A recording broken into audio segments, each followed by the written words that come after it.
Greetings and salutations, Dota fans. It is I, Badger, back for some more League of Legends Season 9 action. I'm joined tonight, for the first time in a hot minute, by the great young god himself, Logical Dota. How are you in this fine evening? I'm doing great. You know what, Badger, you're right. It has been a minute because when you told me that you're going to play League of Legends, I was less interested in the coverage of it because there's going to be a couple games where you're not playing, and especially if you're going deep, then I could understand not wanting to cast. But this matchup in particular, I really wanted to watch. Yeah, right now, this is a pretty important series for both teams. Obviously, Booba enthusiasts, they won the league 2 seasons ago. They replaced Teddy with Aaron. One would say an upgrade, so they're obviously one of the higher expectation teams in the league. They're taking on Bonk, who've had a somewhat rocky season, but they're still, I think they're still in the winning column. I'm double checking the standings right now. Yeah, right now, Booba enthusiasts, they are undefeated at 6-0. Bonk, meanwhile, they are at 5-5. So it's certainly different records right now, and both these teams, it's a must-win, but for different reasons. For Booba enthusiasts to win the group, for Bonk to make the winner's bracket. And of course, a lot of pride in the line right here. This is a high pride series. Is there beef between these teams? I know that both of these teams have quite active players, like all of Headbonk types a lot in general, and KU is always posting some bullshit in there as well. I don't think I would call it personal beef, but just number all chatted. I mean, KU all chats a lot, Smiley all chats a lot. I know they've all chatted at each other before, so there's definitely a little bit of personal pride on the line. I'm sure they want to win. It's not you don't play these games to lose. You play to have fun, but you also play to win. Yeah, of course. These first phase bans, I mean, the good heroes, everyone's pretty much got it down now. Weaver, Kunkka, OD, Aquaf, these heroes banned. It's, not another first rodeo in this patch. I'd say everything so far is really standard. I'm happy that Headbonk banned Death Prophet as well. I mean, this is one of those things where this core of players, this Malefic, Keita, KU, Kobe core, has been literally picking Death Prophet with like a 90% win rate for a year and a half now, so I'm happy it's banned out. They're not giving up their best hero to them. I want to say they're undefeated out of this season as well, so it's not too shocking. I mean, this hero for a while has always felt really good, but it was never super high prioritized in like competitive matches. I mean, of course, Booba enthusiasts, yeah, they just win with it, so that's that. But like, even in the higher ranked games, I think we saw the Cut play it and prioritize it somewhat in their lower division DPC series. I always felt like it was a hero that it was like a strong core hero that couldn't really get abused, and it didn't really have the biggest counters. It wasn't super obvious how to like shut down a DP off picks. And there are obviously like a couple of heroes that are good against it, like these Scotty carries or Nyx, but it never felt like DP was for sure gonna have a bad game, no matter what 5 heroes you picked against it. It's one of those things too. I feel like the pro players are even better at addressing the Death Prophet pick than these amateur teams are. Like I noticed, my team as well has been picking Death Prophet when possible, and in general, it's been hard for teams to address the pick. It's such a hard hero to address in the fights where you both have to kill it, but it's so hard to kill. If you focus it, you lose the fight, and if you don't focus it, you also lose the fight. It's a real hard catch-22 to approach if you don't specifically know how to address it in a team fight. But we have 3 very meta heroes as you mentioned, but we also have the Doombringer. Let's start off in this Doombringer 8 pick here. It's pretty interesting. I think this is definitely like a comfort kind of thing for Shrek, right? His Doom profile picture. I mean, he has a number of Doom players in lads. I mean, Filsky, obviously, also Shrek's probably the other really big one, and I mean, I guess it's a good counter to Nyx with the Ags, right? Because Doom the Nyx, he's literally not a hero for infinitely. So those niche counters in the late game. Yeah, I mean, you're right. If you Doom him, then he's stuck. That's all. He's just stuck. But Dooming Nyx is actually pretty good if you can get at the start of the fight. I'm still surprised because I don't think it's like a counter. Like, sure, that interaction is nice. It's nice to be able to Doom the Nyx, but you certainly don't 8-pick Doom just to Doom, the Nyx assassin that got picked in the first phase as well. I'm So, sure, I'm sure, but it always comes in handy. I mean, I guess it makes sense. Kunkka can be hard to take down unless you like keep in mind that this hero is going to be absurdly tanky for no reason. And Infernal Blade's pretty good at dealing with that. What I'm interested to see exactly is how this Kunkka gets countered, because I feel like this is one of those teams that's very comfortable flexing the Kunkka around between multiple roles. I know Aaron plays at mid. I know Kobe plays at off lane. I'm pretty sure KU plays a safe lane. So if you're a drafter trying to pick up the Kunkka who can be a core hero in literally any of the three lanes, how do you approach that? Uh, I mean, one way of dealing with it is just picking 3 losing lanes for Kunkka, but I can't think of 3 losing lanes for Kunkka right now. DP is bad as well, which would be my go-to hero, my go-to counter for Kunkka, at least in my opinion. So yeah, I mean Kunkka always in lane. It doesn't feel very easy to abuse, except for like a couple heroes like Monkey. Pretty much just Monkey actually, and even Monkey is not super easy. So I think when you're trying to counter Kunkka, you should look mostly towards kind of like the mid game and these percentage damage heroes that are able to kill him even after he tanks up with his talents and assortment of strength items. I suppose they have 1% damage hero with that Doom Infernal Blade, but they're going to need a bit more than that if they really want to slay the boat captain themselves. It's always an uphill battle playing against the Kunkka. And there's one hero in particular that I'm a little bit scared is going to pick tonight. I feel like I'm jinxing it by saying it, but I think we should be on alert for techies tonight. Okay. Techies games are fun to Techies games are fun to watch unless the Techies team starts losing and they don't call GG, which ends up happening quite a bit actually. But I think in real games, I mean, I'm not saying that this isn't a real game, but it has the potential to not be a real game if Techies is in. But like in Techies in real games, like you look at the Eastern EU games, there's like a decent bit of Techies there. And I mean, those games are interesting to watch where the Techies is really active and he's like blasting off and refilling bottles. Like, Techies is like one of the best heroes at ganking mid early. I've seen level 2 Techies just walk to the mid lane and blast off and get first blood on the mid laner. That hero has some tricks. I feel like somebody who mostly watches NA Dota, I don't get much techies experience because nobody picks up on Jubei and is always bad against Jubei, so all I've got is like League of Legends techies pickers. Juve, yeah. I can't remember the last time I see Techies. There was like a little while where it was just an epidemic, but yeah, right. Actually can't remember the last time I've seen it. It doesn't even feel like Juve has been playing it recently. Yeah. The NA region has been inoculated against techies. We seem to stop travel between EU. Problem solved. Techies cannot come over the border again. Gotta save our region from it. For now, though, it will be, speaking of meta heroes, it is Io who is, for years and years and years, been a pro scene staple back all the way into when it was ported from Dota 1 to Dota 2, and for a long time, Io really failed to be a big staple in amateur play, but I've noticed in the last 6 months, 1 year, amateur teams have been really picking Io. That's been bleeding down to League of Legends, which obviously falls, like Tier 2, Tier 3, Tier 1 NA trends, and at long last we have a really good amount of IO pickers in the league. Obviously, Sasquatch, former Odd Oddish player, current Metaverse Lads player, has been picking it a lot, but Booba enthusiasts also have been picking IO a good bit, so there's been a number of very good IO picks recently now. Yeah, I think part of the reason that Wisp has been seen more, not just at the top level of Dota anymore, is because the hero has been simplified quite a bit.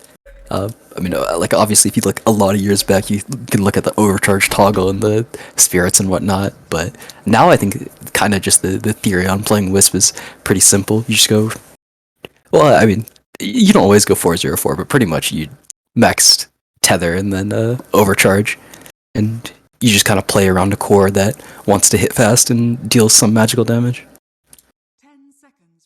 Speaking of heroes do a lot of magical damage, it's Lich who is that. I feel like ordinarily you pick the Lich as a 5 hero, but it feels like it could be a very good lane with the Doom in this game. What are your thoughts on this Lich pick from Headbunk? Yeah, it's pretty interesting. I think they're gonna pick Grimstroke, right now. I feel it. I mean, no, they have to have Carry Weaver, so that might not be. Yeah, okay. I mean, I'm pretty surprised they picked Lich. I wondered what their idea is behind it. This is not a common hero. I have not seen Lich very much either. At the same rate that I've seen techies, to be honest. That's always a very low bar. It's like, all right, the amount we've been seeing techies, Lich is below that. That is not a great sign for our man Lich. But speaking of heroes we have been seeing a lot, it's the Ursa Bear. That is. I feel like the meta has shifted probably like 5 times in this patch alone, and yet Ursa has been like a top carry in all of them. What's with the, I don't know what to say about this Ursa here anymore. Yeah, no, that makes the Lich. That makes Lich make a little bit more sense because now, alongside this is Lich Ursa lane is actually one that can abuse Kunkka. If like Kunkka Wisp is very hard to kill just because they have so much regen and double strength heroes, so they have a lot of HP. But Lich Ursa does a lot of damage, and so unless the Kunkka and Wisp get off to like a really strong start, pretty much unless they like are able to push 2 different creep waves under the tower of the Lich and the Ursa, and they're able to pull, then that lane is extremely difficult. But they just pick Venomancer, so that hero is going to lane against Ursa. It will mean, as you mentioned, the Veno in the off lane, and Kunkka either safe lane or mid lane, still flexible, and they have the 24 picks. So I feel like Booba enthusiasts have a much both safer draft, yet also better draft. Are you feeling the same thing here? I like knowing these 2 teams and knowing and then looking at their drafts. I favor them so far, but I don't know if I would use those words to describe it. It's definitely like weird. Nyx and Wisp have good synergy because you're able to, like Nyx is able to set up kills, and you can often get a impale into relocate, but their heroes don't feel natural. That's not really a good way of explaining it, but they have some kind of janky heroes. Like Venomancer, I feel like in theory has always been just this crazy hero, like all throughout this patch, but we've rarely ever seen it. I mean, this hero literally does more than 100% of your HP when you have Ags in the 20 talent, and so it's phenomenal team fight. But I think you do have to kind of know what you're doing to make it work. So I don't know if I would. Wait, sorry, what were the words you described it again? Normal and easier? I described it as both safer and better, which is kind of like Safer. nothing words, but still. It feels like their draft laning wise is very protected right now. Like they can put this Kunkka either to lane into the 23 pick mid laner, or they can put a safe lane. They have this extremely good team fight where I feel like unless Shrek just pops off and say dooms the Kunkka early in the fights and stops he spell or like dooms the Veno early on, I feel it's gonna be very hard for them to team fight. And let's just say for fun, had Bonk grab Ember Spirit, right? And then Boob Enthusiast grab some hyper carry, then what does Radiant do? Yeah, that's kind of fair. I think this last pick for Boob Enthusiast is going to be the one that really solidifies their draft right now because it's like quite difficult for them to fight into BKBs, and this is at least 2 heroes that get BKB fairly early. Okay, we can go ahead and say 3 heroes that get BKB very early. Huh. Either Doom mid or Mars mid if they were going offlane. That is interesting. Knowing Fury, I think it's Mars mid, but I think both of these heroes are completely fine mid. I might even argue that these heroes are better mid than they are offlane to a certain degree. Bold. At least I think that's true for Doom, actually. Mars, it's probably not accurate. Batrider, so it's Carry Kunkka. Okay. Oh. This is a very interesting draft. I think I like Booba Enthusiast better, but if nothing else, it's going to be a very interesting Dota game ahead of us. I like Headbox strat. I think they're favorite right now. Just looking at, they just got 3 really tanky core heroes, and so, and they're all gonna buy BKBs. I think it's gonna be obnoxious for Booba enthusiasts as the game goes later. Like, this game's actually just all on Kobe, right? That's Veno. Yeah. Yeah, the game is entirely on him. I feel like this is a dream Venomancer game, but yeah, I mean, he has to first make sure not to fumble the lane because that's possible against Lich Ursa. Yeah, Veno used to be a super hard counter to Ursa, but now, I mean, ever since they added the jump so long ago, that lane is not as simple as it once was. Yeah, he's got Nyx to protect him, and so I think Veno and Nyx should win that lane. But then after that, he's gonna have to be patient in these team fights and hit like 3+ heroes with Poison Nova. Which could be easier said than done, especially if they're prioritizing using spells on during the team fights. If they get them in a Mars Arena or they Doom them, or even if they Sinister Gates name with the Earth, those are all ways potentially killing the Venomancer, which relies on, say, the IO or the Batrider or the Cunt could really disrupt that sort of combination. And I guess if any team in the league can do that, it would be Booba Enthusiasts. One of, if not the single best team in the league in terms of team play. So I'm sure they'll be coordinating, like, hey, let's save our Venomancer, guys. Please, he has spells that are important. Please save him. So that's it's gonna be fun. I'm excited, if nothing else. I'm excited.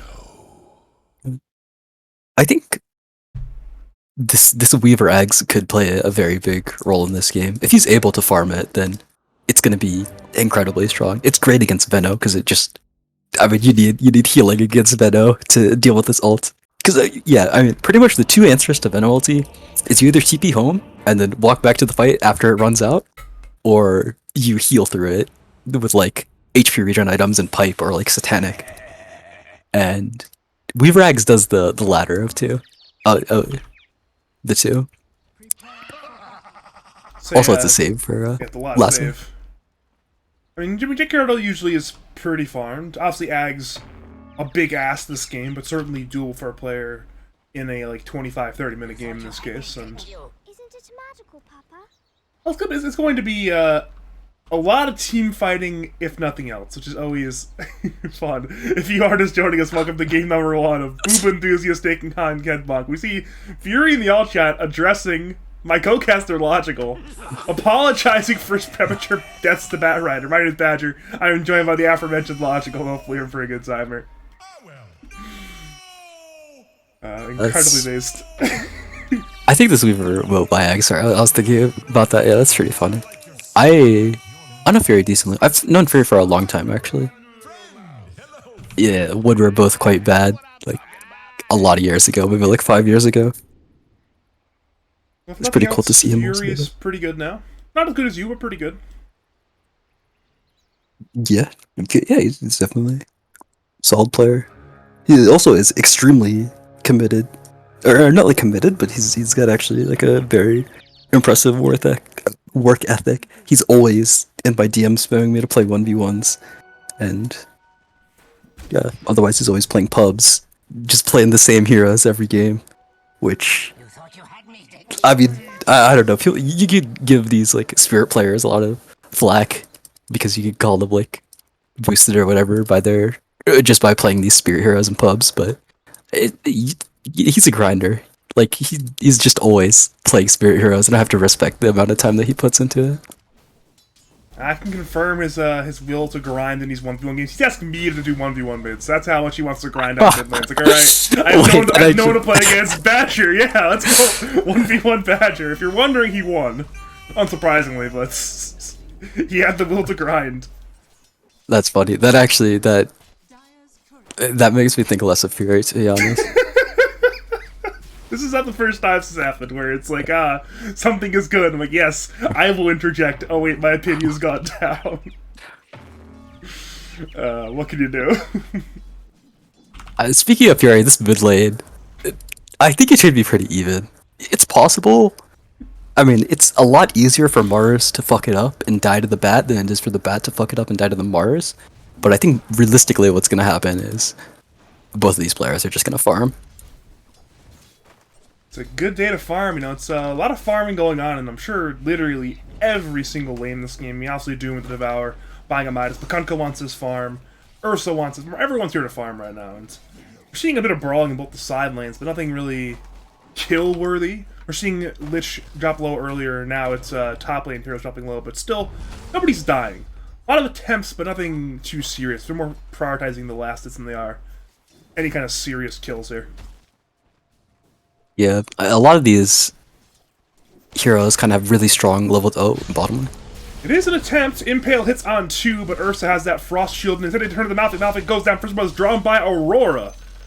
Booba Enthusiast tried the first blood, but alas, the damage reduction on frost shield, far too potent.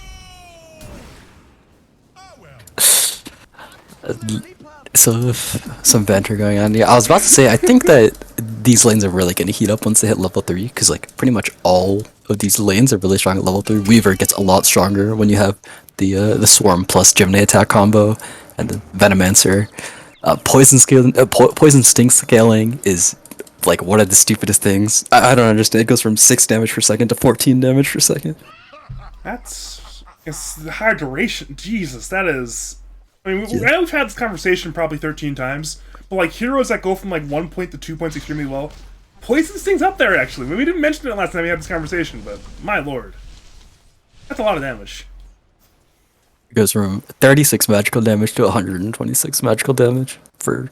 I mean that's just if you hit someone, so that's pretty good. And it's more slow. 2% more slow. That's wild. Solid spell.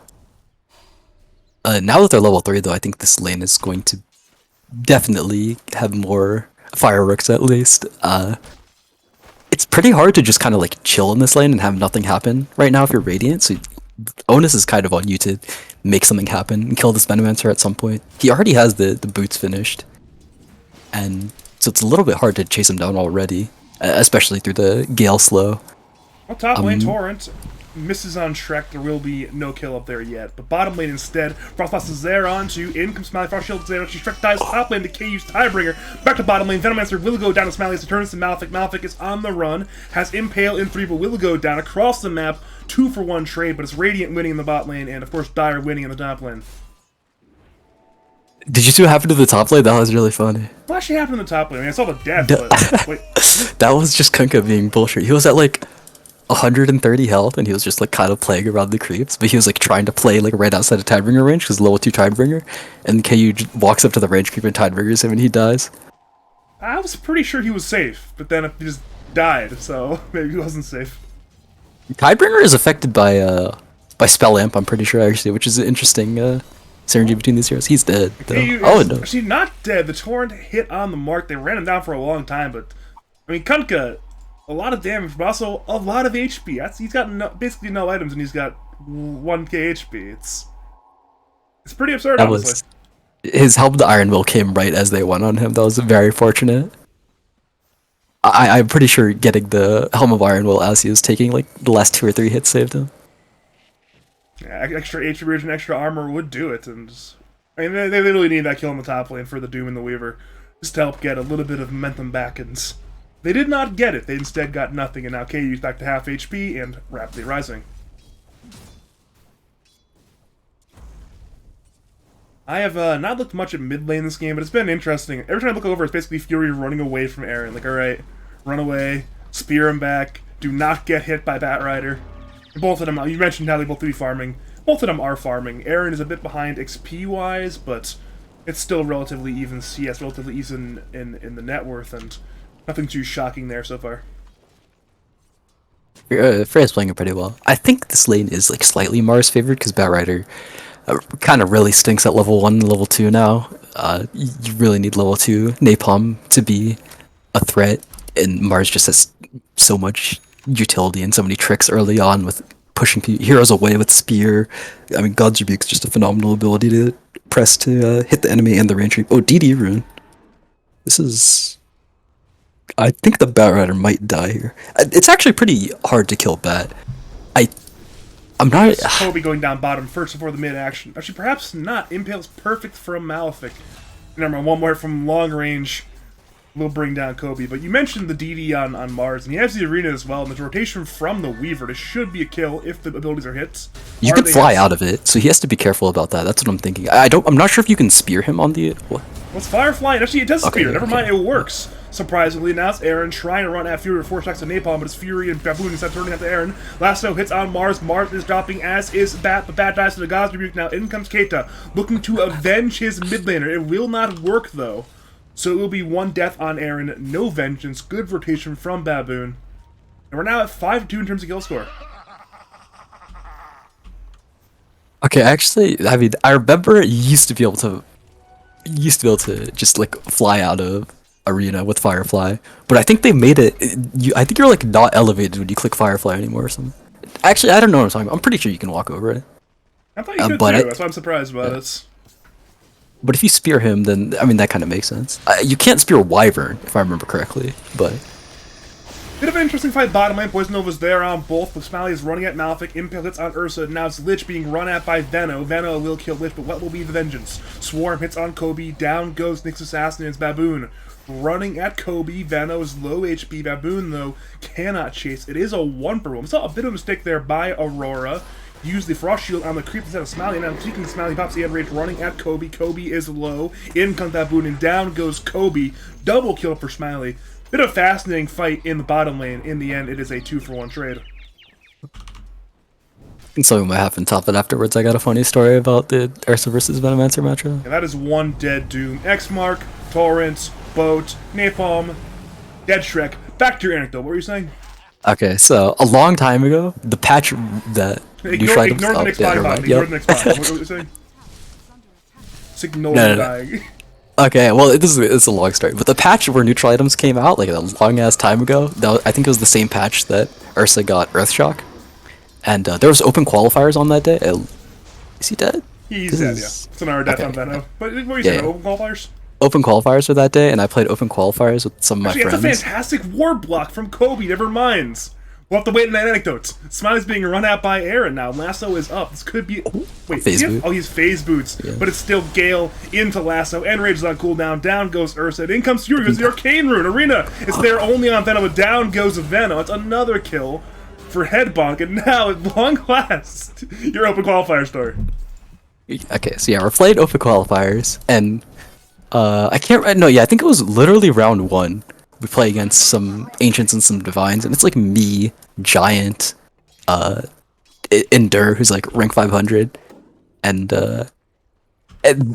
we had a buy round 1, and they didn't, and they picked Jungle Lycan, and they had to carry Sven, I think, and so we were making fun of them, like how did these Ancients win with Jungle Lycan, and so we didn't really think much of it, but when we played against them, they first picked Jungle Lycan, and then they also picked Ursa, and so we're like, okay, we'll pick Venomancer to lane against Ursa, but the Ursa just fed off the Venomancer, and we lost to Ancients round 1 in qualifiers.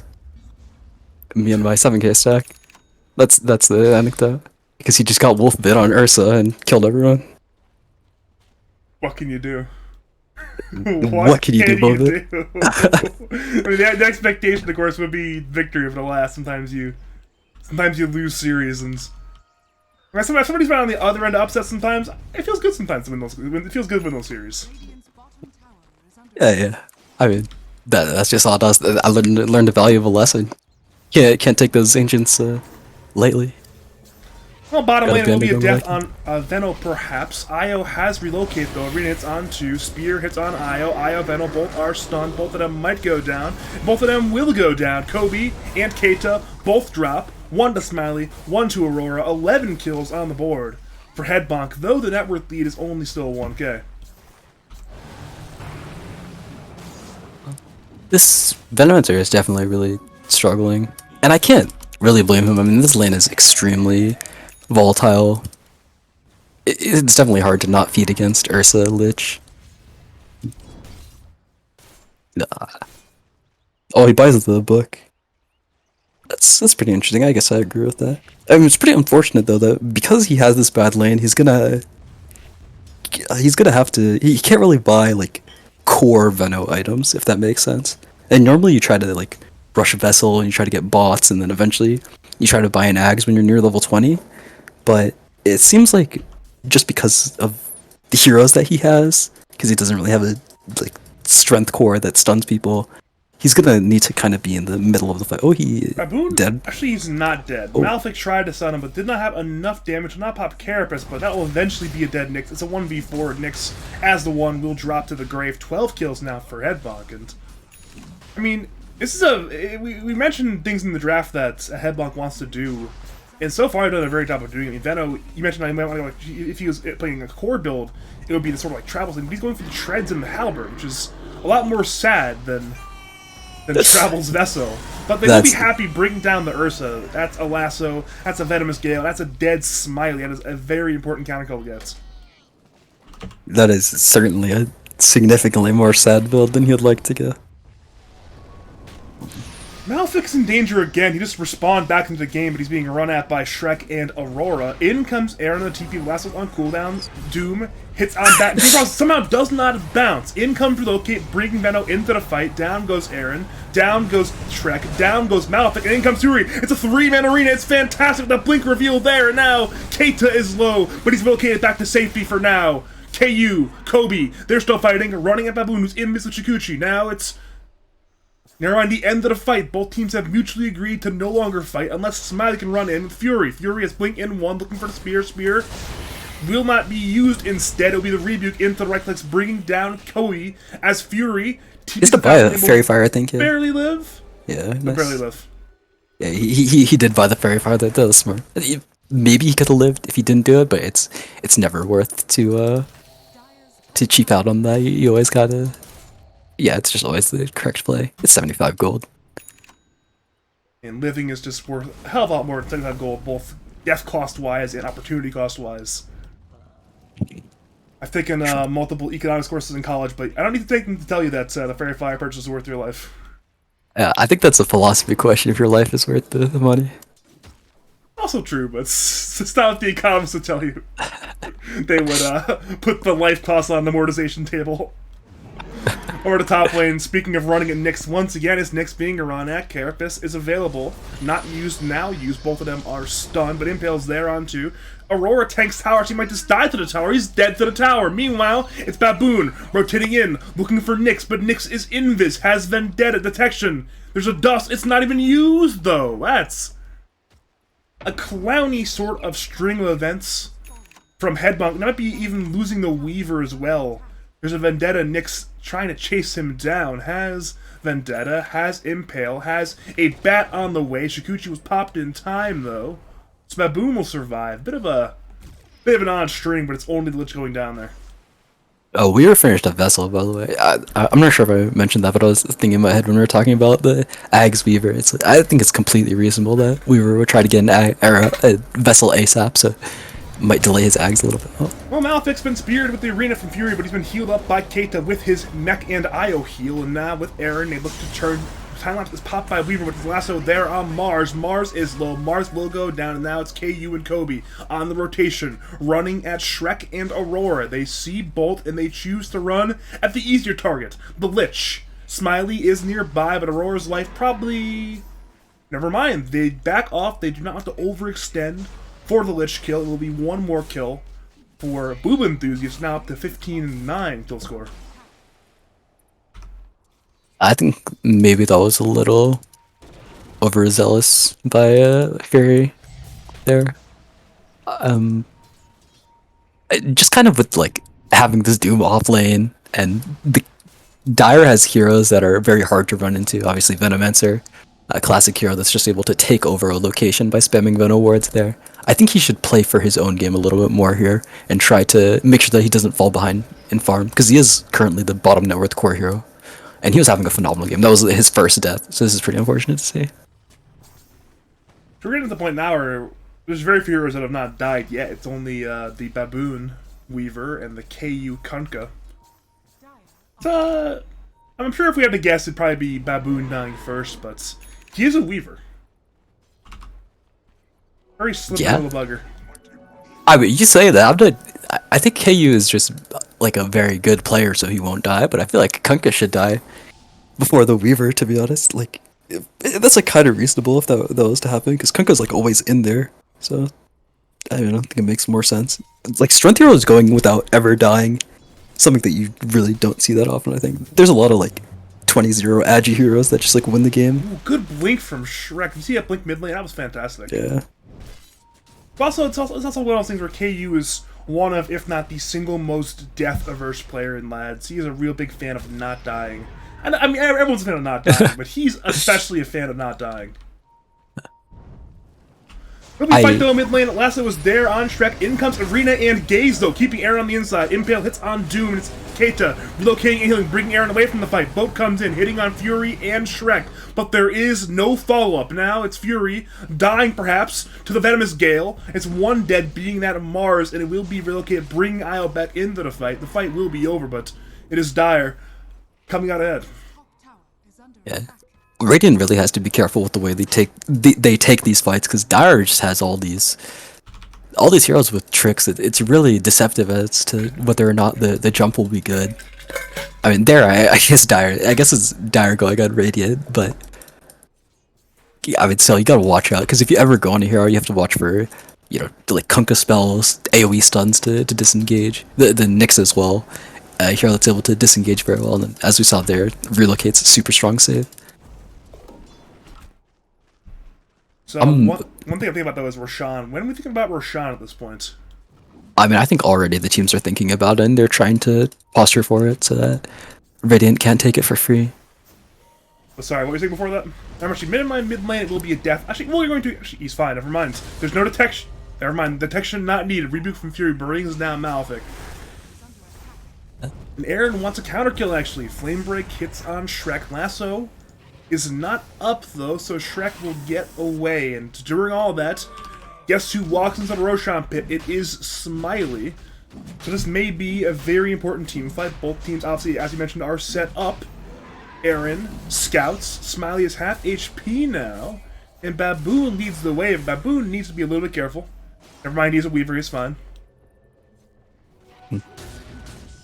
That's okay. So, yeah, I mean these. I want to talk about item builds because I think it's pretty interesting. First of all, I'd say Aaron's build is a little bit outdated. I mean, I think it's good, the bots rush, but I think I can sort of understand not wanting to get a BKB because you're against Doom and against Blink Spear, but I still think you just need BKB on Batrider, and especially like this is going to delay his shard timing a lot. Normally you can get. Wants an arena on Io, and Io is very dead. Speaking of Aaron, he arrives to the fight, but his Io is lost. Now it's the ulti there on 3. Boat comes in on Smiley, stuns. The Doom is there on KU. Now it's Dire. Running at Shrek, who's out of ability. The Chain Frost is still bouncing. Malefic is low. Malefic dies to Spear, and now it'll be a trade for Baboon. Shrek goes down. Aurora, Fury both TP. Aurora goes down. Fury will live. But it's a 4-for-2 rout in favor of the side of Booba Enthusiast and KU. He has opened the floodgates on the all chat now. Dire just has such a I don't even know.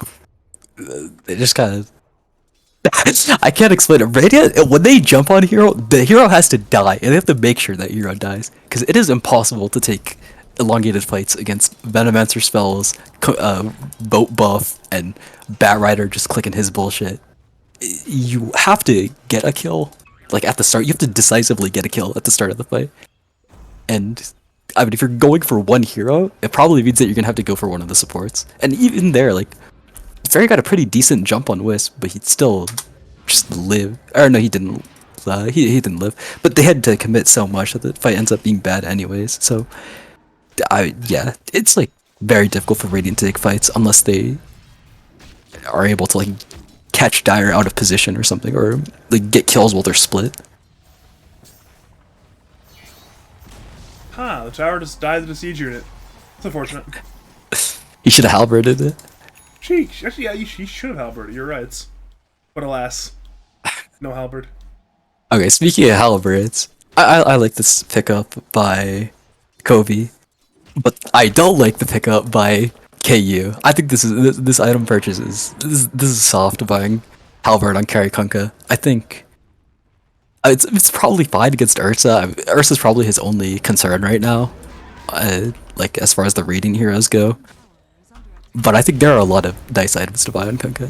Shrek is dead. Speaking of KU, he's found Shrek in the Radiant side jungle. The Doom is dead. Now Dire on the run. Boat buff comes in and Dire are out. So that's one kill, though. Maybe a trade for Keita mid lane. Perhaps Baboon might just die for this play. He's Shikuchi in for the Io. Kobe and the Venomancer is nearby. Keita will go down, but it might be a trade. In comes Fury. The arena is on Venomancer. Baboon time lapses, but he's still half HP. Now in come Big Bad KU and Aaron. Mars is low. He'll try to fight. He'll spear back Kunkka, but he will tank the Impale and die. As that happens, Lasso hits on Smiley. Smiley's instantly dead. Chain Frost comes in. It bounces, but Aaron and KU are too tanky. Now Malefic runs at Aurora. Aurora gets away, but that is 3 heroes dead on the Radiant side. All 3 heroes dead. Core heroes. And KU continues the all-chat barrage. That all-chat would have been better if you only said the first line. Yeah, just, casting the game. We should cast the all-chat as well. Personal opinion. Shouldn't you kill Roche? Yawn Venobat. You're all excuses. That's crazy. It's kind of how it You're goes. playing captain's mode, bro.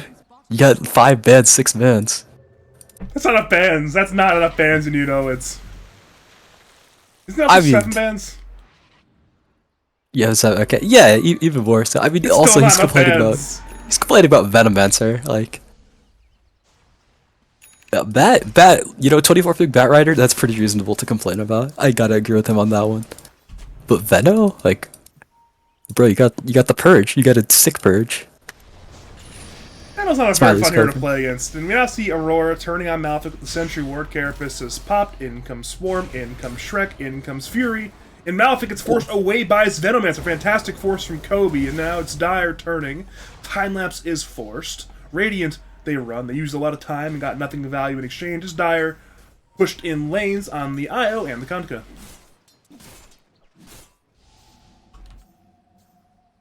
Yeah, dice play again. It's just still super difficult for Radiant to find kills after a while.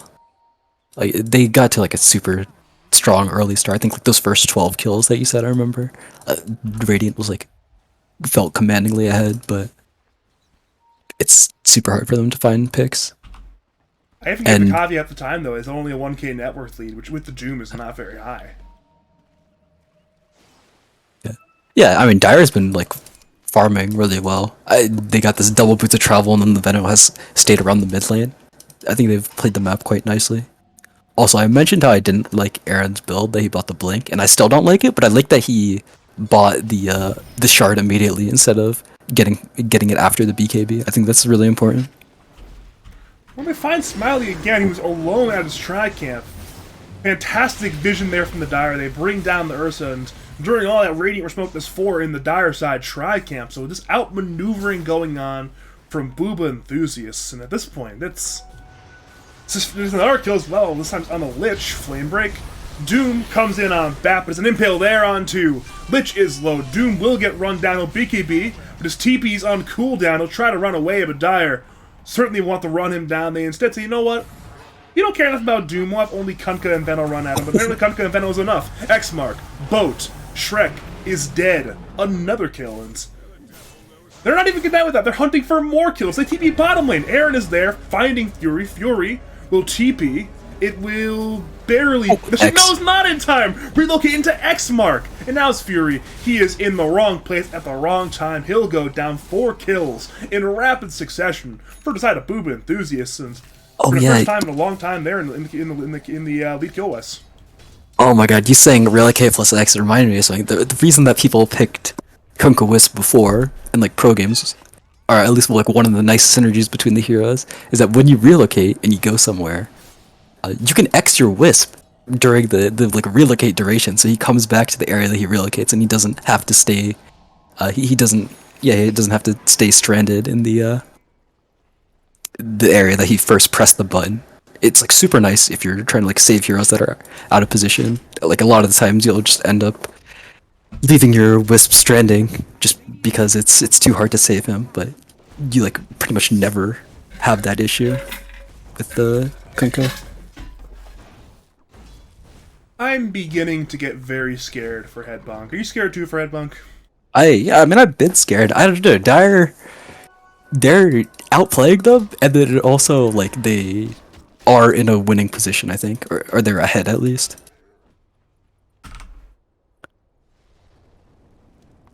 That's part of the concern is, I mean, I guess hypothetically, you mentioned the value of these Headbonk cores being so tanky, but they need these items to be tanky and they just don't really have them yet. I mean, they have got the BKB on the Doom, they have the BKB on the March, but that's literally it. It's Blink BKB on both those heroes and very little else besides that, so it's... Those two are not that farmed. Ursa, he's a BKB now too, but they're just... I don't know, they're just not doing anything yet. Maybe they can if they can get a good team fight with the smoke as they're doing now as 4, but they need a good pickoff. Venos certainly is that if they can find him, but he's just too fast, it appears. He's juked around, he's been caught by Baboon, but there's no follow-up once again. In comes Malefic, disrupting on Shrek, and now Shrek is zoned as Baboon's being run at by KU. So that's just failure to execute currently inside Headbonk. Yeah, they're kind of brute forcing a Roshan here. they really need to just like get a blink spear on some hero. And instead they find a lasso on Ursa. Ursa is certainly destroyed. Now in comes Shrek looking to fight. He'll doom the Io, but now Shrek might just die to the KU Kunka. Oh no, it's Aurora dead as well. Baboon looks to salvage by killing Malefic. Malefic is once again Imps of Vendetta, and now it's KU running at Baboon. X-Mark, Torrent, yup, that is one dead Weaver. The trade will be for Nyx Assassin, but it's a 4-for-1 trade. Roshan will go down to Booba Enthusiasts, and yeah, you mentioned how they might be in a winning position, and with this Roshan take, they are most certainly in a strong winning position. I was really desperate by Radiant, especially because Dire are just kind of like these players, sheesh, Booba Enthusiasts. I forgot what they're called before that. These group of players are just stuck and no Teddy. Yeah, thank you. It's these players are just very good at playing together.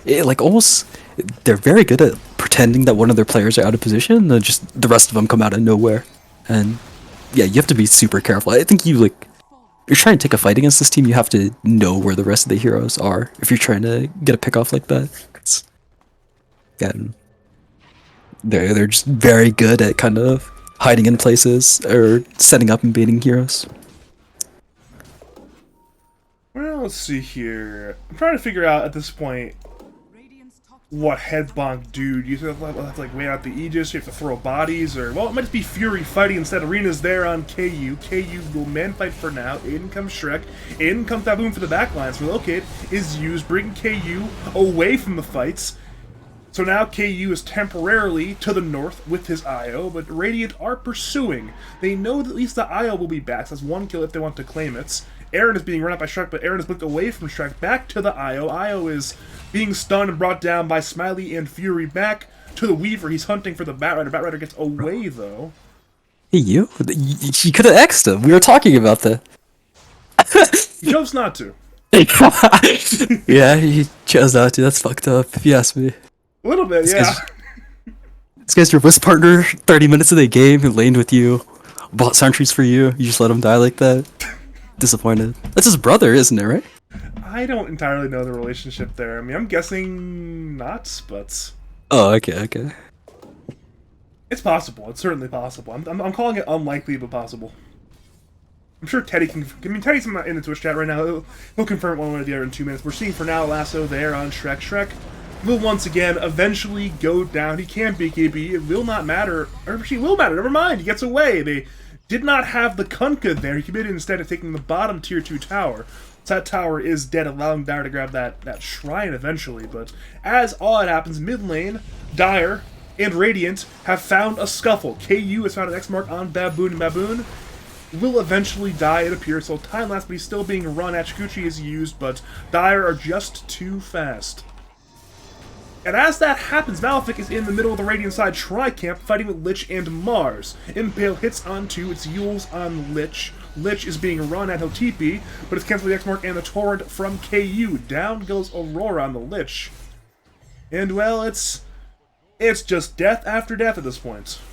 Yeah. It's, like, super... Dire is just oppressive at this point. They have dual boots of travel still and relocate, so they can just be everywhere. Tons of their heroes have catch as well.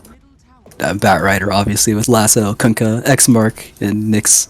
Even Venomancer to a certain degree. Just like slowing heroes into relocate is pretty reasonable to get.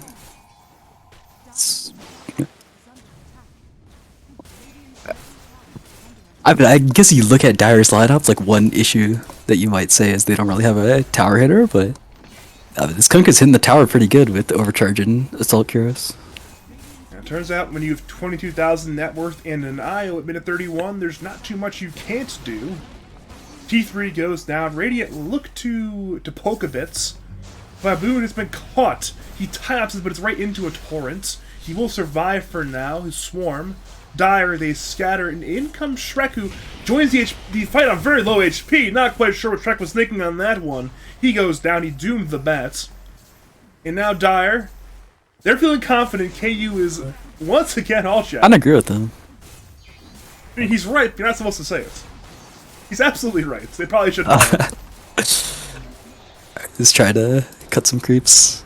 And he's been caught cutting creeps. Flame Break, Gale, yep, that is one dead baboon, and that's now 28 kills on the board. 19,000 net worth lead. Midrax, yep, they're deceased as well, and fight on as they might, it will be extraordinarily hard for Headbonk to do much until its Aegis expires, but luckily for them it does expire in a mere 30 seconds, but that's still plenty of time for KU to get those buildings, so yeah.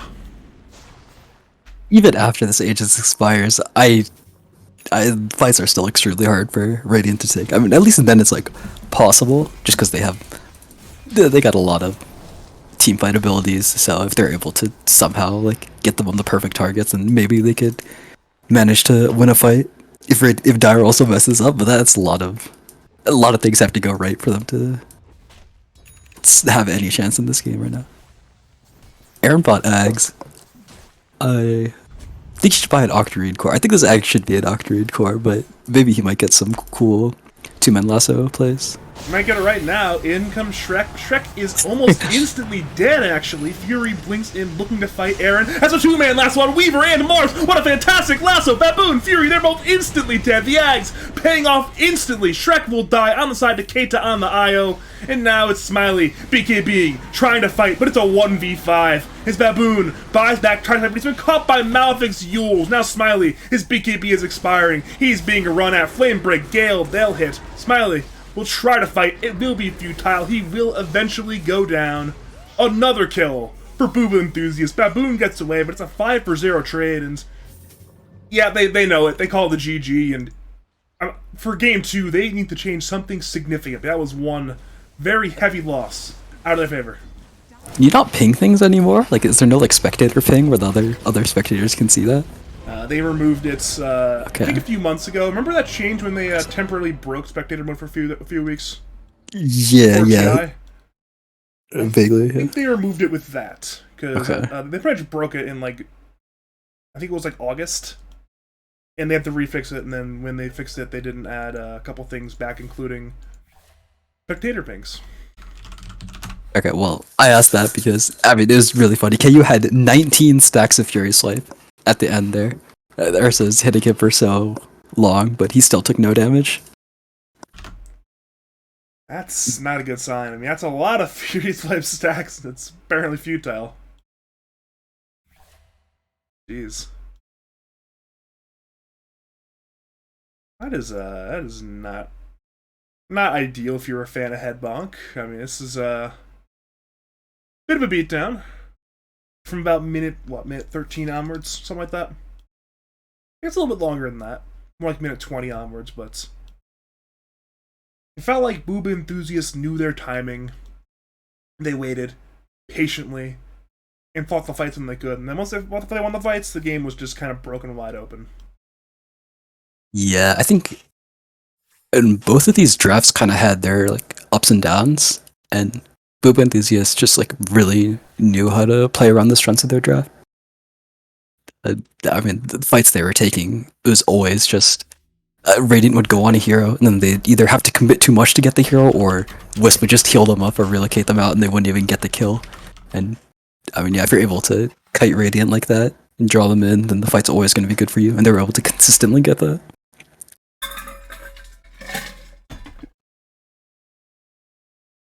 I don't even know what. Like, if you're going to the drawing board right now, say you're the coach of Headbonk, where do you start in terms of addressing the problems from last game? I think. Okay, I mean, I think this is pretty hard to like. Yeah, I think it's pretty hard to point to a specific issue that went wrong. But I think, in my opinion, one thing that Headbonk would have to like, that I think they could have improved on from last game is a lot of their moves were pretty rushed, or not like rushed, but they didn't have a super high like chance of success. Like maybe some of these smokes have like a 40% chance of success or like a 50% chance of success. Like maybe even like a positive, maybe like a 65% chance of working. But you have to like, they could just chill out a little bit, and they should farm more of the map. They should just kind of like take over areas and farm those areas as well. And then when they have plays that have like an 80% chance or like a 90% chance to work, then they should go for them. I think they kind of just tried to do too much. And so, like, Fury, for instance, had a phenomenal game. He was like 2-0-3, 10 minutes, had like an 11-minute blink, 0 deaths. His game just completely ended up falling flat because they just tried to do too much and it wasn't able to scale well. That's it's never a good thing when you open up a like, all right, how do you solve the problem? It's like, all right, it's hard to solve it easily. It's like, wait a minute, it's not good. It's never a good sign. I mean, Dota's a complicated game, and I think they didn't even play terrible in Radiant, but they got evidently outplayed. The funny part is it's kind of a non sequitur, but like, in my team, when it's like, all right, we're dusting the problems post game. It's like, all right, solve the problems. Badger stop feeding, Rhino stop feeding. It's like, all right, we solved it. We solved the 2 issues instantly. So maybe it's a little more complicated for that in real teams, not whatever the hell I play on. But still, we are waiting on the teams for GG. We're waiting on you to grab slot right now. Oh, really? My bad. Okay, I forgot. Yeah. Okay. I have my suspicions that might not be the problem, but it might be the solution to a different problem where your cores feel good when they can just blame you guys. Unfortunately, it seems like this game is not too easy to say blame Aurora, blame Baboon, and be done with it. It's gonna be a little bit. I'm hoping it's gonna be a different look in the draft. Even if they go for a quote unquote bad draft, maybe it's what they need is to like mix up the game, get a different sort of approach to the game, because they try the whole run at you thing, but it's hard to run at this team. This team is very comfortable being run at. I think, yeah, they definitely tried to run at them too much. I think they should have chilled a little bit more. Bought some Satanics, you know, a Satanic on Mars, a Satanic on Ursa. Then once they have the gold lead, or once they're able to just kind of take over more of the map and avoid deaths, then they're able to take fights that actually have a chance of being good for them.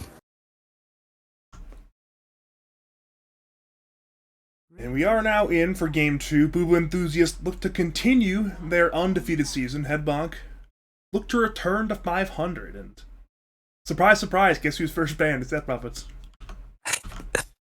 I don't want to talk about the last game too much, but I'm very disappointed that there were literally 0 Satanics this game. I think Mars, Kunkka, what is the other one? Ursa, these heroes could all buy Satanic, and I think it was a good purchase for all these heroes. I mean, I guess on the Radiant, they didn't really have the money, but I think KU should have bought a Satanic. And also, I think if Fury's game was better, like if his game didn't go so shit so quickly, then I think he should have gone like a Blink Satanic or something, or like Blink BKB Satanic, because that item is insanely OP on Strength Course. I guess that's the easiest advice there. It's like you're making a little like infographic, like a 3-word advice: buy more Satanics. Logic. That's actually true. Yeah. We solved the issue for both teams. And that is. Sorry. Oh, you go. You go. No, I wasn't. I was gonna fuck around. Yeah, I think literally that's the easy way to. That's the easy mindset change to. Yeah, just to be more successful is just buy Satanic more often until 2 weeks from now, when the item gets owned somehow. Oh, the patch is going to save us from this patch. Hopefully. Please. Ice Frog, save us, please. I beg of you. All I want's a new patch. That's all I want for Christmas. And it's February at this point. It's February, logical. Yeah.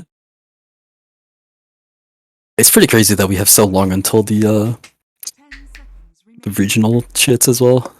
Many majors. One other concern about this new patch timing. So they released the date of the patch. You want to know what the patch is? Literally in the middle of me working a shift for Pro Series 10. Oh, so yeah, you told me about this. I'm going to be literally like sitting there for like 2 hours, like waiting for the patch to be done, waiting for the players to update their games. Like, I'm not being paid for this, please.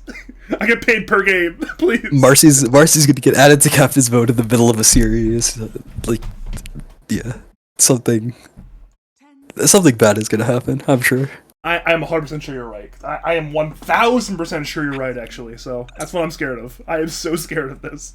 I don't want to be another Reddit thread. Another? You've been on one before? Remember when the Yuma got abandoned by a bug? You got flack for that? Damn. I didn't get flack for it, but I was in the thread. That was I that see. was my game. That was my game. They mentioned nameless BTS admin. Luckily, they didn't name me by name, so trying not to get write a thread about me. What is this hero? Okay, we have a somewhat similar draft to last game. It's Nyx being picked, but this time for head bonk, followed by surprise, surprise. It's the exact same two heroes, Kunkka, Io. But they say, you know what? Kunkka's a strength hero. Io's a strength hero. You know what that means? Let's pick Timbersaw. What's your thoughts on that one? I like his approach a lot more by head bonk. I think I'm already liking their draft more compared to last game. Nyx Timbersaw are heroes that work very well with each other. Just classically, Nyx is a hero that can like either run around or pull waves, and Timbersaw kind of likes it when his 4 position can kind of just fuck off. And and as you said, Timbersaw against 2 strength heroes is gonna have. He should be completely fine in the lane. Kunkka can be like kind of decent against Timbersaw, honestly. Like later on to a certain degree. Actually, that's not true. I don't know what I'm saying. But yeah, this Timbersaw Kunkka matchup is very solid. Might see Booba enthusiasts try to move this Kunkka out of the safe lane potentially. Like, I mean, I say that, but I think even if it's carry, he'll still farm fine. I think, but yeah, this is definitely a lot better approach. I remember in game 1, I asked, how do you beat Kunkka? You said, alright, get 3 unfavorable lanes for Kunkka. We've done it.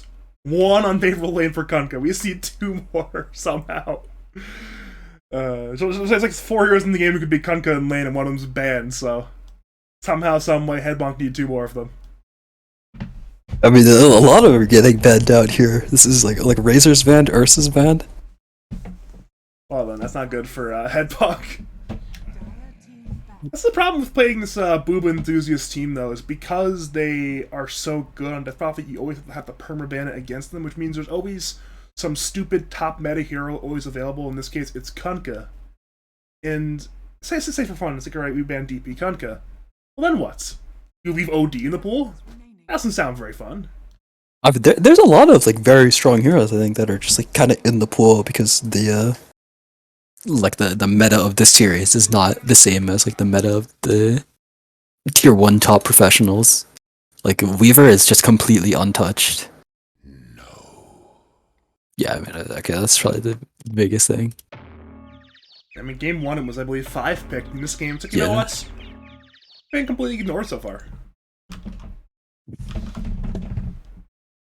Been absolutely ignored, and I'm interested to see exactly how Booba enthusiasts use this pick. This is probably the most tenuous pick left. They have the 18-24 picks left, which are obviously very, very good picks to have in any drafts. This is probably their really revealing pick they're going to make.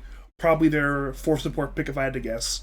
Or say, their support is not the IO pick, and then from there, they move on. Yeah, Bane. Sorry. You mentioned Bane? Yeah, no, that was literally I opened DTCL, the Dota buff. I just wanted to go look at it because I was like, I feel like there are some heroes that are just being ignored that are extremely strong.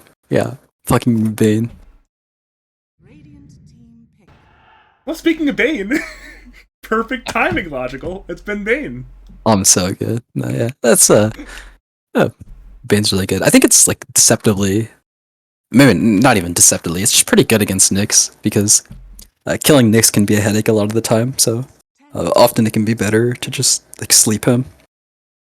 Yeah, that is one good way to play Dota, is just make the enemies unable to play Dota temporarily. Put 1 in Nightmare, put 1 in Grip, hope you don't get stunned, problem solved. True.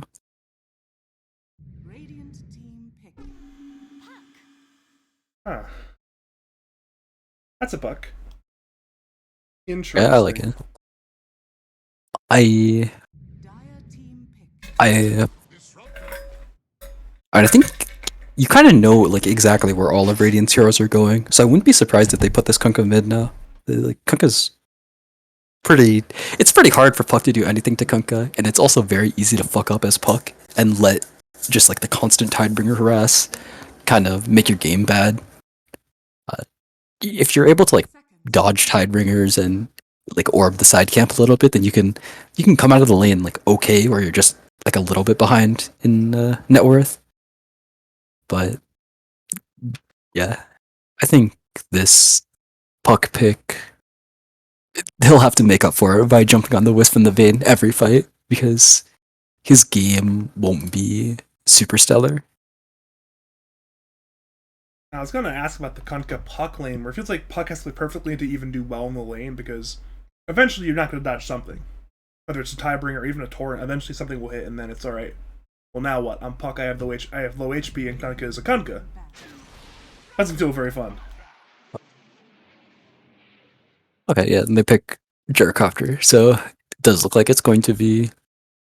I mean, it could be the mid Kunkka, could be the offlane Kunkka. Both seem fine so far. I like the mid Kunkka. I like it a lot. Because it means that they can counterpick the offlane into Smiley's 23 pick. And it feels like Booba Enthusiasts, they've approached the draft well again. I like the way they approached the draft last game. And I once again like the way they approached the draft. I feel like they're almost like addressing point by point exactly what Headbonk are doing. And then it's like, alright, Headbonk eventually at some point have to finalize their draft with the 23 pick, and Booba Enthusiasts still have the counter pick for lane. They gotta put the Kunkka there if it's a good Kunkka versus safe laner game, or they can just go for the whatever hero that Kobe wants to play at 24. Just so many options for this dire side draft. And Headbonk, it feels like they're starting to get drafted into a corner. Yeah, I mean, second pick is pretty agreed upon as being better, if I remember correctly. I mean, that's just kind of part of it. You get this end pick, and also, I want to say it's 18. The pick where they pick Gyrocopter is also just extremely strong because you're able to protect it with bounce. Yeah, for a long time, there was one team got the 18 pick, which was unanswered, got the protected with bans, and the other team got 24. But now it's this team that gets 18 also gets 24. It's like, wait a minute. Something's not adding up here, you know? I don't want to say a hero that's worth picking at 5 or 8, since that maybe that's fine, but in this particular series, it's like the 5 and the 8 pick have less value than that 18 and 24 pick. So for Headbonk, they chose Radiance over pick priority, and Booba Enthusiasts, they gladly grabbed second again, and well, here we go again. It's hopefully they can do something with this 23 pick, or we might be in for a similar game to the last one. Yeah. I mean, Headbonk's draft it doesn't not make sense, I'll say. Like, they have some good heroes against Booba Enthusiasts, but it doesn't seem very cohesive, just like between synergies of their hero. Nyx is good against Kunkka, and Timbersile is good against the opener, Kunkka Wisp. You can glimpse Bane, cancels grip from very far away. Puck can jump on these backline supports, but I'm not sure how it all comes together.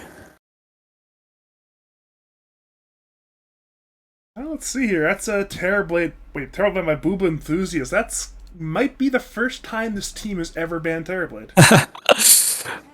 Yeah, that's pretty fun. I think it kind of makes sense. I'm pretty surprised they've banned Terrorblade, actually, but it's one way to beat Gyrocopter. I'd say the matchup against Gyrocopter is quite good. Normally, Wisp Gyro is probably fine or good against TB, but TB in against Gyrocopter in isolation. Obviously, the Scotty is incredibly good against Gyrocopter. That's like the easiest way to beat that hero from the carry position is to just Scotty him on his satanic timing. Just stay far away from him as well with the Dragon Lance. Well, that's an Alchemist pick. It's a hero that's been... We've seen an upswing of Alchemist picking in Lads recently. Smiley's been one of the players that's been really favoring the Alchemist, but they have the offlane counter pick. Notably, yeah, they should just ruin this Alch. They should just pick whatever hero absolutely just makes this Alch as miserable as possible and send the Kunkka mid. I can't think of what hero this is that just makes the Alch completely miserable. They have Veno is banned. It would be either Timbersaw or Razor, right? Both of those are possible for different reasons. Yeah, but I mean, I think there are a lot of heroes that can make your lane very annoying. I'm trying to look at the hero pool right now. Yeah, they have a half minute to figure it out. Undying, Sand King. No, I mean Sand King you don't really mind. They lost their Sand King player in the shuffle, so they don't pick Sand King anymore. I see. It's just out of respect. Probably, I don't know. I haven't seen him Okay. pick it recently, so maybe I just forgot Sand King. Viper. All right, go slam Viper. Yeah, Viper. I got it. You got Break for Yeah. Timbersaw too. Brilliant pick. Oh, Well, they grabbed instead a different AoE perpetual stick it on the ground ability in Night Stalker, which is not as good against Alchemist perhaps, but it's very good against the Puck. Notably, it's very hard for Puck to play into Night Stalker, so it makes a lot of sense if you're prioritizing not just ruining Smile's game, but also ruining Fury's game. And overall, I like the draft from Booba Enthusiasts. What is your thoughts here? yeah, same. I think. I mean, yeah, Night Stalker pick is fine. I can understand. I probably would have liked other heroes, but yeah, I still favor Booba Enthusiast here as well. It's and the Night Stalker pick. Some of the positives about it is that you're pretty much always just gonna run at the disruptor like every fight, and so because you're able to run at the disruptor, it means that most of the time he's just silenced in these fights, and so he can't actually cancel the Bane grip. So kind of indirectly by picking this Night Stalker, you let your Bane get grip off, which I don't know. It seems kind of weird. Just the way that works is pretty interesting, but Well, it's go time, and it's going to be an interesting one. I feel like Headbonk probably have to play better to win this game, and after last game, I'm not confident that will happen, but you never know. It's any given Dota game, somebody can win. That's why you play the games. Hopefully, Headbonk can have a stronger showing than the last game. I have to clear my chat. They're head bonking too much. They do have Silversaw against 3 strength cores. It's true. I mean, there's the Io, the Kunkka, and the Night Stalker, but Wait, they're not 3 strength. Gyrocopter is not a strength core. yeah, He pretty much is a strength core. He buys Satanic. He's 4k HP somehow, 30 minutes. But his attribute type is technically agility. He's got like 400 attack range. That's longer than most strength tiers. I think only Io and Huskar have a longer attack range than Gyro as far as strength heroes go. I don't know if Phoenix's attack range is. Can't be very long. She might be pretty long. It might be pretty long. But if you are just joining us, welcome 525? to 525, really. Three heroes. If you are just joining us, welcome to game number 2 of Headbonk taking on Booba Enthusiasts. Game 1. It was close early on, but once the mid game came along, Booba Enthusiasts beat down Headbonk with no mercy. Hopefully, game 2, a little mercy is shown. My name is Badger. I am joined once again by the great Logical Dota, and well, we're here for game 2. Mars is pretty much the same range as Gyrocopter. Might as well be the same range. And it's pretty long. I was gonna say Monkey King, but it's also an agility hero, not a strength hero. Well, We're having that's why I had to tonight. settle for Mars. We're having issues determining what's a strength hero and what's not a strength hero tonight. Numbers int, right?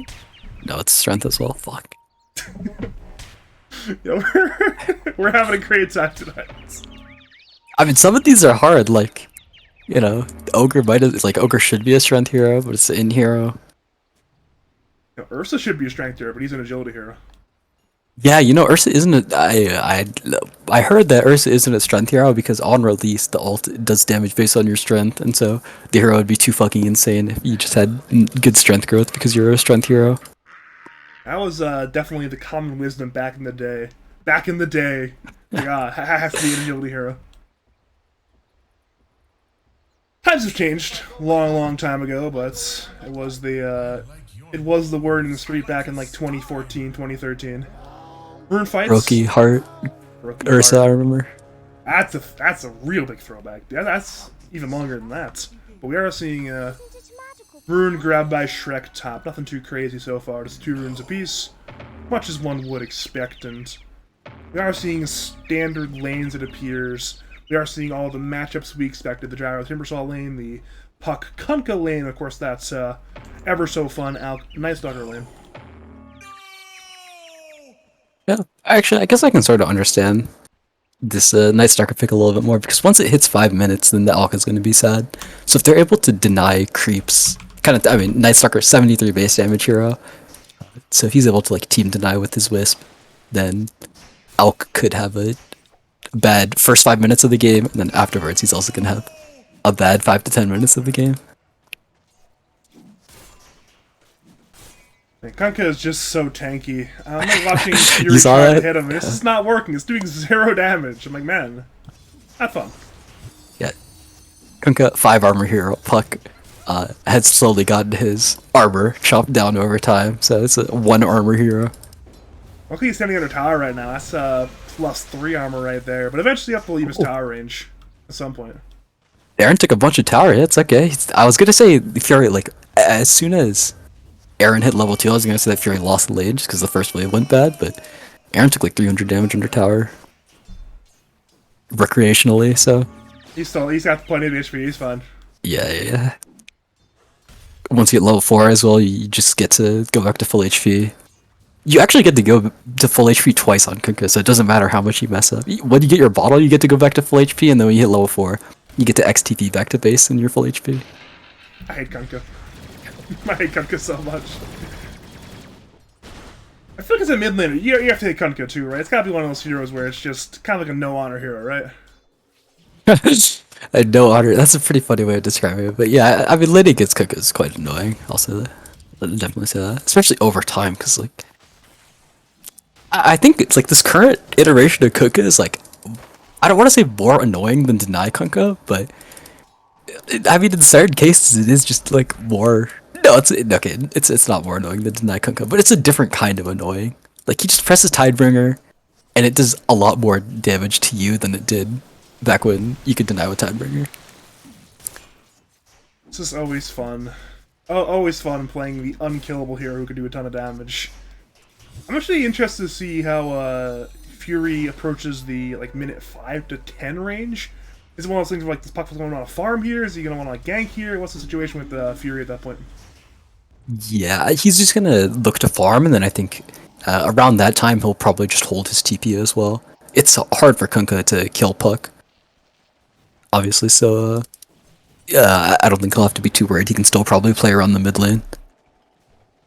He's gonna save his TP just because the Night Stalker is most likely gonna try to make some kind of a dive on the Alchemist.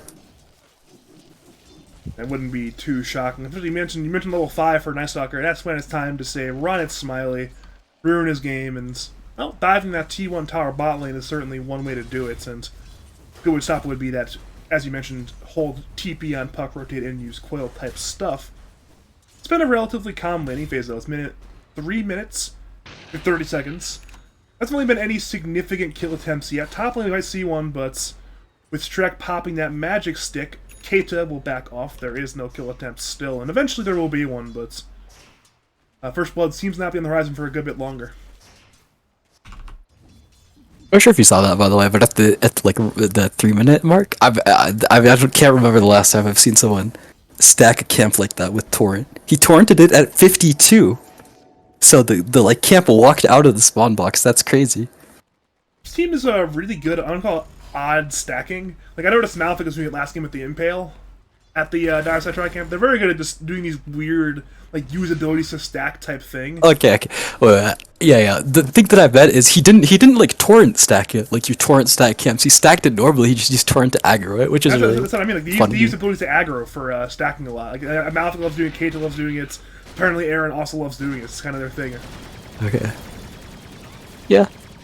Well, top lane, First Blood finally might arrive. Keita is being hit. Eventually Nightmare's cycle, but it'll be Shrek going down instead, perhaps. Perhaps not. Shrek low, but Baboon goes down for First Blood. KU grabs it now. It's Keita and KU running at Shrek. Shrek will chain through towards KU, but he should be fine with that 2 points in reactive armor. But the result is the same. First Blood for the big bad Gyrocopter. That was pretty close. I thought I was gonna clarity there, but I can understand not wanting to. I think that's actually why Shrek, Timber Chain back into him was try to cancel any clarity. Just try to get back to safety as soon as possible. It is nighttime, and both safe laners are being run at. Top lane, though, it's KU dropping low.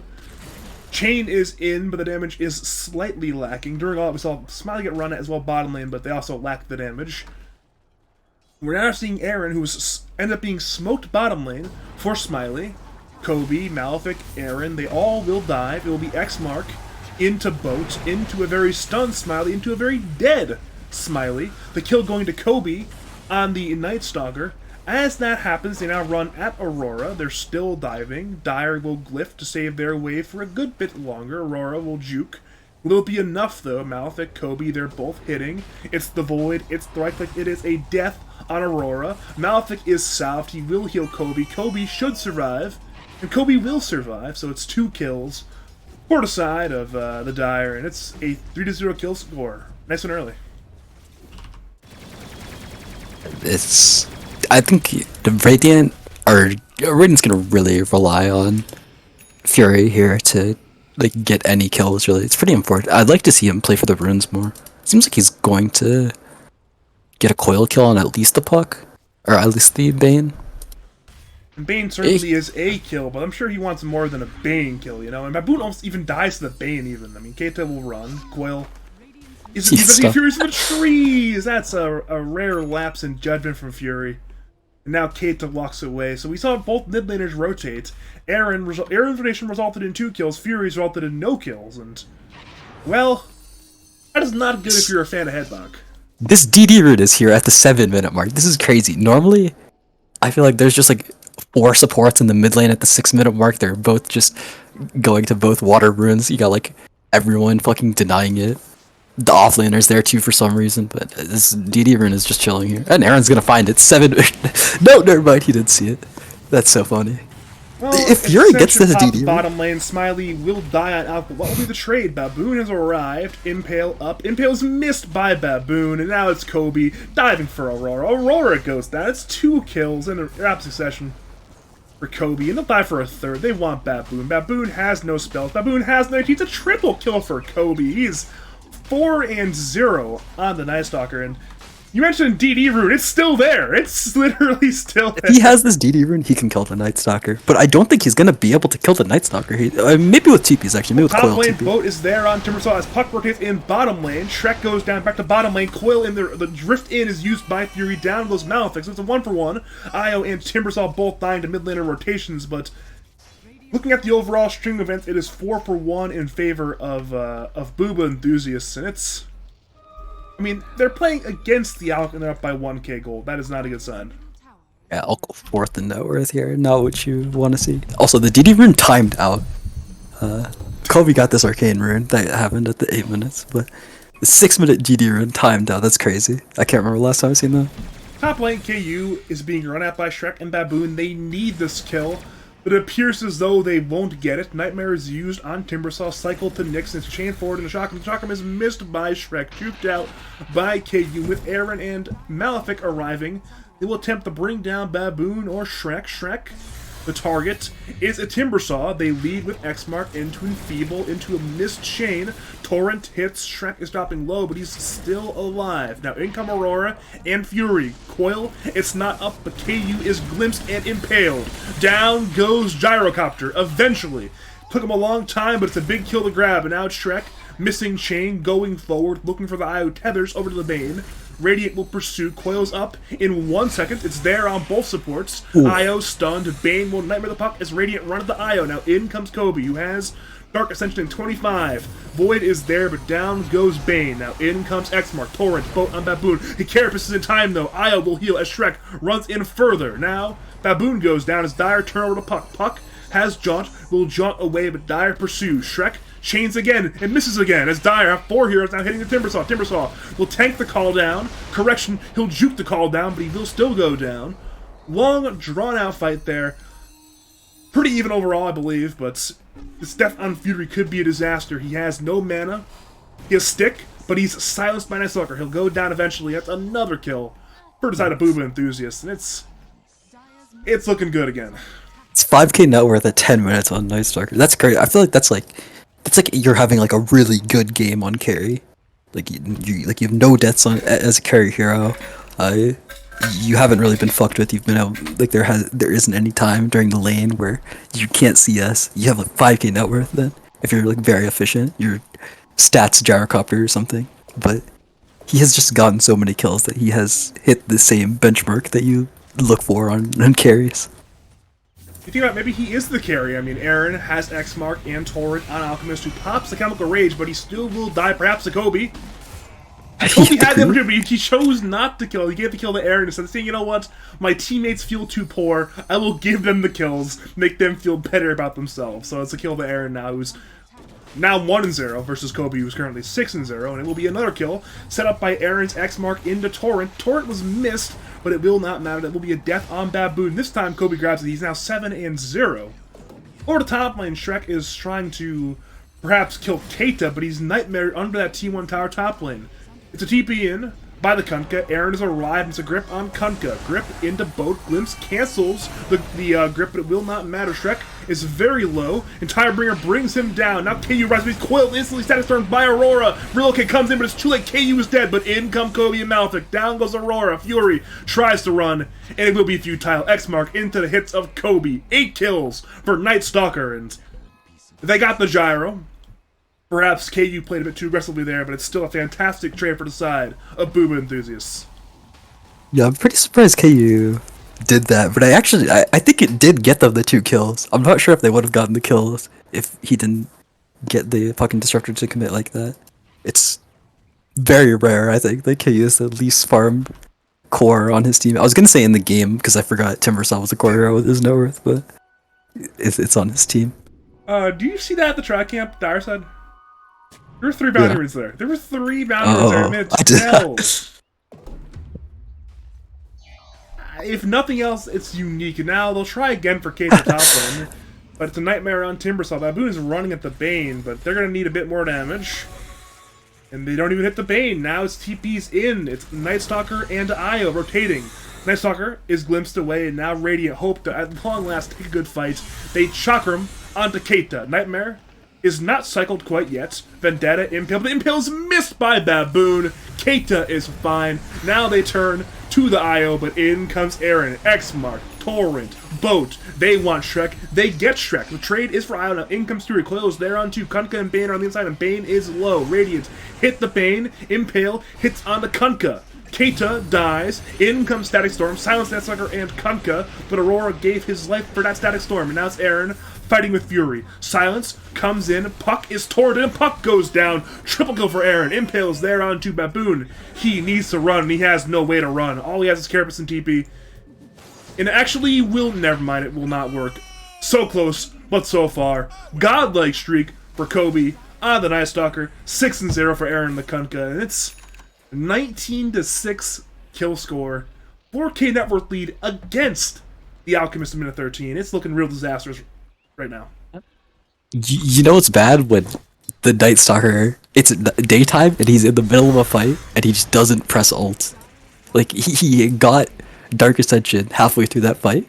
Yeah, that was sick to die. But he got Dark Ascension halfway through that fight and he just didn't feel like pressing it because he didn't need it to get the kills. That is depressing if you're Radiant. Absolutely. I mean, it might just get a bit more depressing too. When he grips up again, it's a 3-man smoke, and because they didn't use Dark Ascension, they have it now to run into the Radiant Track Camp, looking perhaps for Smiley. They'll see his courier, so they know he's somewhere to the north of that. He's currently in the river, and meanwhile, it is in the Dire Track Camp. Netta is there looking for the Io. Io is coiled. Io will go down over to Smiley. He's actually fine for now. Io is still being chased, and Io will go down. Dire, they rendezvous, they collapse, they want to get counter kills. They have found a vengeance on both Aurora and Fury, perhaps. Aurora goes down as Fury tries to jaunt away. He has Orb, he has Jaunt, but he's being run at by many heroes, including Big Bad Kobe, who kills him with that Void. So it's a 2-for-1 trade. Io for Puck and Disruptor. Pretty favorable for Dire. It's about to get more favorable coming in mid lane. X-Mark, Torrent, Vessel, Silence, Boat. That will be a dead Shrek. A beyond godlike streak for Kobe. And an Arcane Boots dead in the courier. Whew, that is... Smiley was top net worth for a second there. That's pretty impressive. His team's dying, but he's making the funds. Unfortunately, yeah, he doesn't really have a place to farm right now.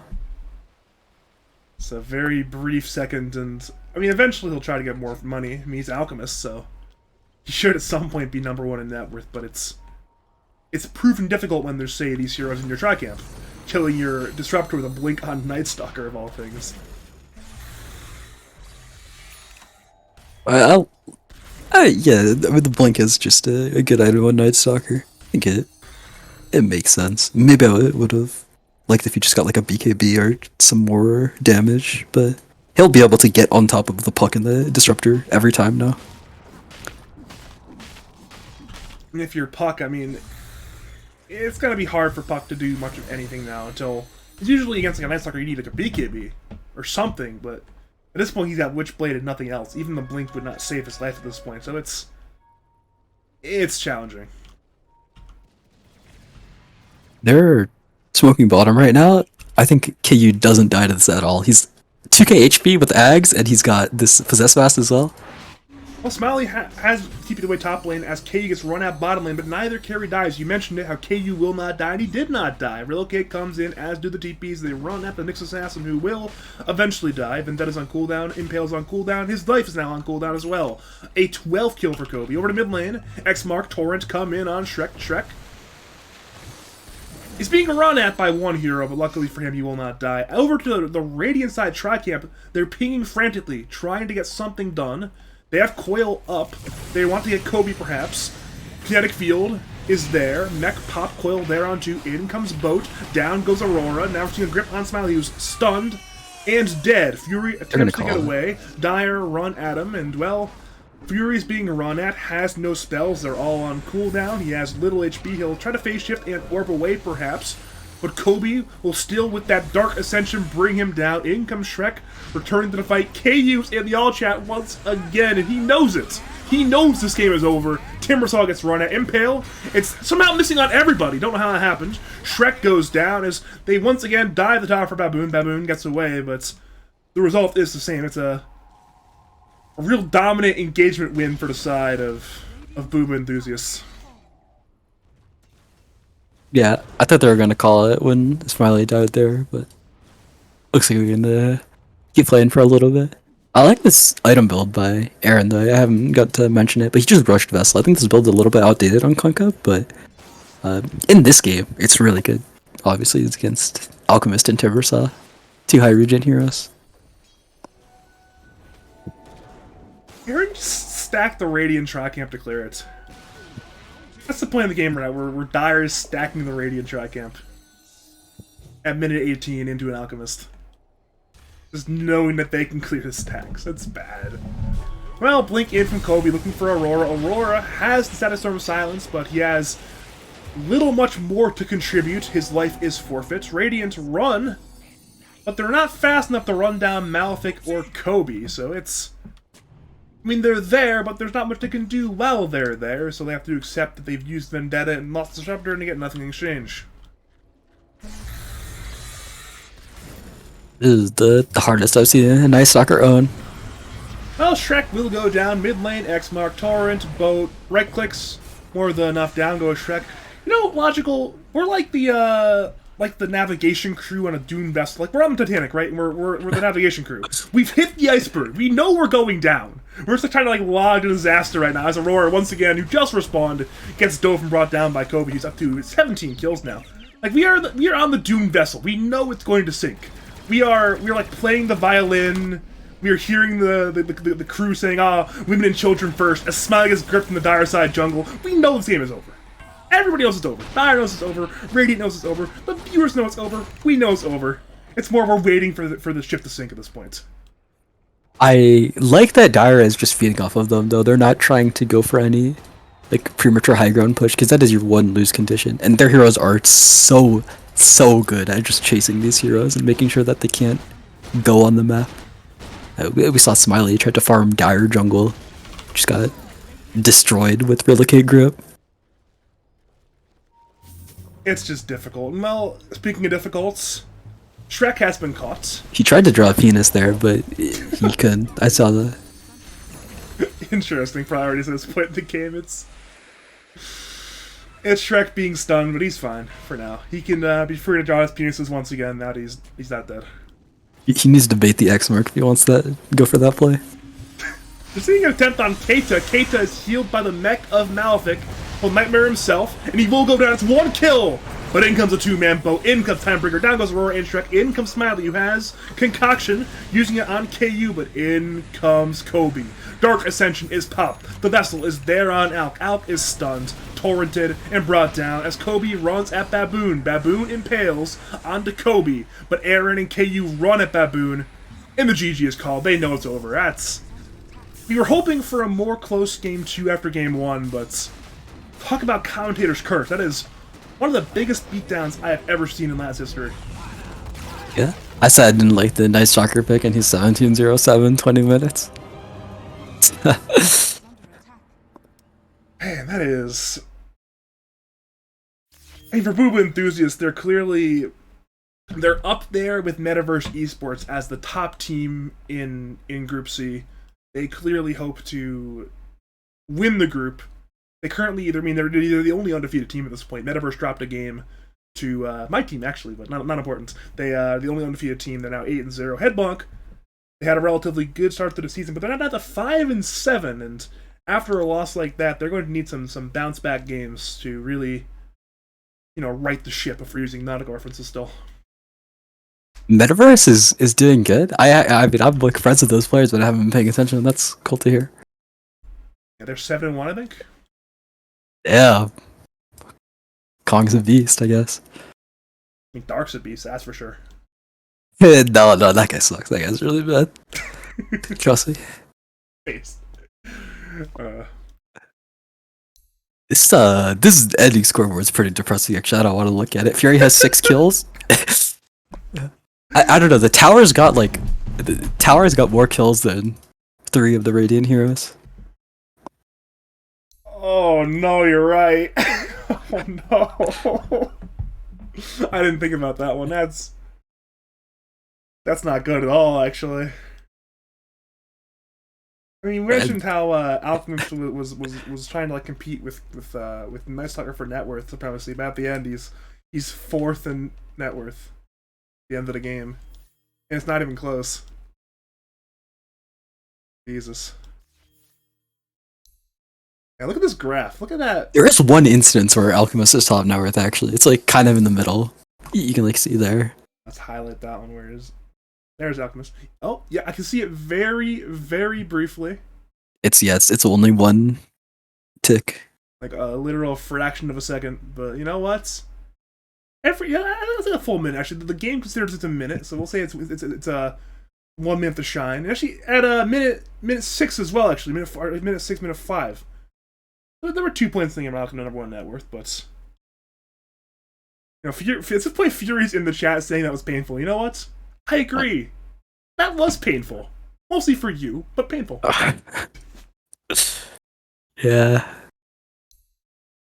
I remember that one instance later on at minute 16 or whatever. That was when he got team wiped, but he farmed triangle and then walked top and farmed that as well. So he got efficient farming, but he had to lose 4 heroes for it. Is there any analysis to be had of this game at this point? Dyer's pretty good. I don't think I've ever beat them in a real game. I beat them in unranked sometimes when what's it called?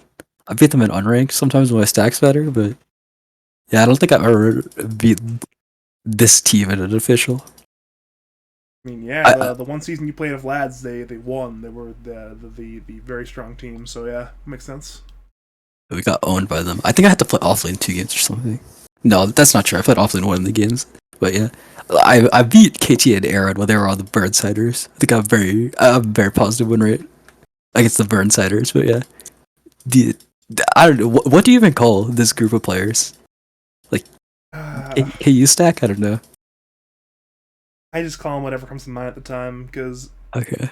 I feel like I still call them Step Bro. I'm stuck for some reason, even though it's literally it's been a year and a half since they've been called that. Just because they were the first team that they were called when I started casting them. So I like calling them Sheesh. There's still the Step Bro core in my heart, Mm. I guess ex-Portland Burnsiders would probably be the most appropriate name. That's kind of a mouthful, so. I mean, it's 2 out of 5, right? So isn't it 3 now? Isn't it KU Aaron? Didn't the third player play in as well? Didn't Kobe play as well? Maybe I don't remember actually. Post game interview? I have a post. I don't- What about interview? Is there someone to interview with? Probably not. I haven't have anyone added on their team I can add to this call right now. I have KU added. I don't have anyone added in this team. I was gonna randomly add to the DM, but now we'll call it. This is Yeah, that's fair. it's end the beatdown. At this point, do you have any final words, call out, shouts to say to the people of League of Legends on twitch.tv/BadgerPablo? Follow me on Twitter at LogicalDode too. Thanks, Logical. Thank you for the viewers for tuning I think in. I've gotten 0 followers. I think I plug it every time. I think I've got net gain 0 followers. Feels bad, man. I'll even link it in the Twitch chat. Thank Link you, in the thank Twitch you. chat today, just in case, so the people know. But thank you, Logical, for joining me. Thank you to the viewers for tuning in. Not quite sure when I have another Ladscast.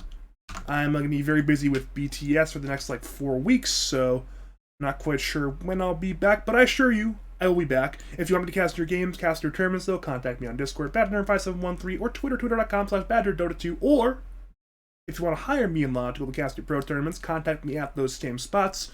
We are willing and able to get paid to cast your pro games. So yeah, thank you for watching, and as always, have a great night.